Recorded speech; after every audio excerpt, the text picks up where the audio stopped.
பத்திரிகையாளர் திரு ஐயநாதன் அவர்கள் நம்முடைய இணைந்திருக்கிறார். வணக்கம் திரு ஐயநாதன். அதாவது இதற்கு முன்னதாகவும் திமுக கூட்டணியில் இருக்கக்கூடிய விசிக போன்ற கட்சிகள் அதிக தொகுதிகள் அப்படின்ற குரலை எழுப்பியிருக்காங்க. சிபிஎம் தற்பொழுது எழுப்பி இருக்கக்கூடிய இந்த குரலானது அர்த்தம் உள்ளது, ஆழமானது. ஆனா திமுக தலைமை இதனை எப்படி கையாள இருக்கிறது அப்படின்றதையும் பார்க்க வேண்டி இருக்கிறதாக ஒரு பார்வை முன்வைக்கப்படுகிறது. உங்களுடைய பார்வை என்ன? ஆமா, இது ஒரு முறையும் தேர்தலுக்கு முன்னாடி இப்படி ஒரு எதிர்பார்ப்பு இருக்கிறது எழுவது வந்துட்டு இயல்புதான். அதே மார்க்சிஸ்ட் கம்யூனிஸ்ட் கட்சி அவருடைய அவங்களுடைய செயலாளர் மாநில செயலாளர் சொல்றது மாதிரி அவங்களுக்கு இதுவரைக்கும் நீங்க போட்டியிட்ட தொகுதிகள்லேயே இதுதான் ரொம்ப கம்மி, 6 தொகுதிகள் அப்படின்னு. ஆனால் சிபிஐயும் 6 தான் போட்டியிட்டாங்க, விடுதலை சிறுத்தைகளும் 6 தான் போட்டியிட்டாங்க.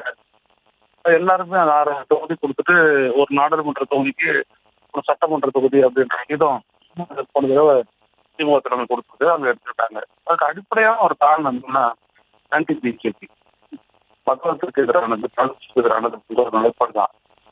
அந்த நிலைப்பாட்டை தான் அவங்க எடுத்துக்கிட்டு சரி அப்படின்றத சொல்லி அரசியலுக்கு ஒத்துக்கிறாங்க. ஆனா அது போதுமா மேலும் வேணுமா அப்படின்றத அது கஷ்டம் முடிவெடுக்கும். திமுக தலைமை தான் அதை வச்சு முடிவெடுக்கும். இதன் கூட்டணியை பொறுத்த வரைக்கும் என்னன்னா இப்ப இந்த மக்களுக்கு வந்து அது பாசிட்டிவா அது வந்துட்டு ரிஜிஸ்டர் ஆயிருக்கு. திமுக கூட்டணி அப்படின்றது ஒரு வலிமையான கூட்டணி அப்படின்ற மாதிரி.